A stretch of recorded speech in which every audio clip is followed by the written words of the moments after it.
Se você está pensando em pegar um desses dois modelos, eu espero que esse vídeo lhe ajude. Então bora lá. Ambos possuem tela Full HD, enquanto que no M570 a gente tem um painel do tipo TN, no Lenovo L340 a gente vai ter um painel do tipo IPS, então aqui já tem uma clara vantagem para o Lenovo.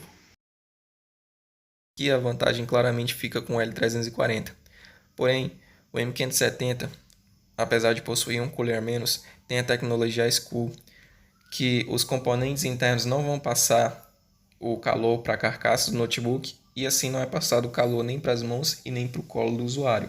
Mas algumas ressalvas devem ser feitas. O Asus tende a esquentar mais sim por possuir um cooler a menos.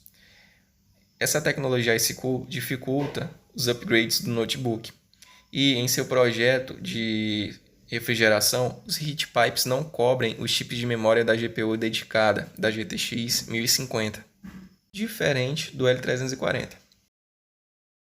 O Asus conta com o Ryzen 5 3500U contra um i5 9300H ou HF do Lenovo.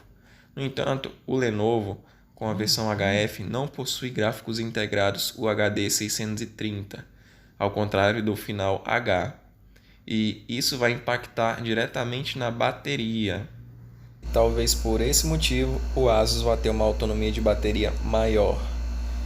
O Asus possui o processador mais fraco, é inegável. Em basicamente todos os quesitos ele perde para o processador da Intel presente no L340. Mesmo você ativando o Dual Channel, ele não vai entregar o que o Single Channel do i5 é capaz de entregar. Porém, o Asus conta com a GPU integrada mais forte, a Vega 8. No entanto, essa GPU vai consumir 2 GB de RAM do total de 8 que o notebook possui, ou seja, você vai ter acessível ali só 6 GB. O último ponto mais importante que eu tenho para falar do Ryzen 5 presente no Asus M570 é que esse processador vai fazer o notebook gargalar muito em quase todos os jogos. Isso porque provavelmente ele vai estar trabalhando a uma frequência de 1400 MHz, mas isso pode ser resolvido aumentando a TDP do processador pelo aplicativo Ryzen Controller. Então, diferente do M570, o L340 não vai precisar de um Dual Channel para atingir estabilidade e muito menos de programas para liberar o TDP do processador. É só você instalar o jogo e jogar. O Asus conta com uma web de resolução VGA contra a HD do Lenovo. E o touchpad do Lenovo não aceita os drivers de precisão do Windows. O Asus possui apenas uma versão com HD mecânico de 1 TB e o Lenovo também possui uma versão com HD de 1 TB. Ambos possuem slot para upgrade de SSD do tipo M2. No entanto, na versão com SSD do L340, ele já conta com SSD do tipo M2.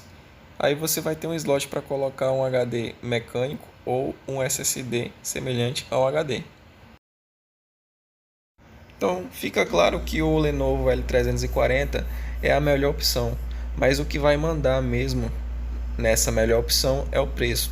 Por exemplo, o Asus teria que estar consideravelmente mais barato, tanto na questão da diferença de upgrades, que mesmo assim não superaria o seu concorrente. Portanto, tem que ser um preço que você possa instalar memória RAM, que você possa instalar o SSD, que compense a diferença entre as telas, e mesmo fazendo esses upgrades, você não vai ter um desempenho superior ao L340. O L340 vai produzir mais quadros por segundo que o Asus M570DD após os upgrades. Justamente porque o L340 possui um processador bem mais forte. Então essa é a minha sugestão, é o L340. Porém, se o Asus M570 é o que você pode pegar se o seu orçamento está limitado, vá numa boa. Só que conte que ele vai entregar um desempenho agradável e aceitável apenas depois dos upgrades. E agora, por último, eu vou deixar aí o print no aplicativo Pelando, mostrando o valor de quanto cada notebook alcançou na última semana. Esses valores aí são aplicando cupons de desconto, tá bom? Então, eles estavam com valores bastante interessantes. É claro que o L340, entre os dois modelos, é a melhor opção.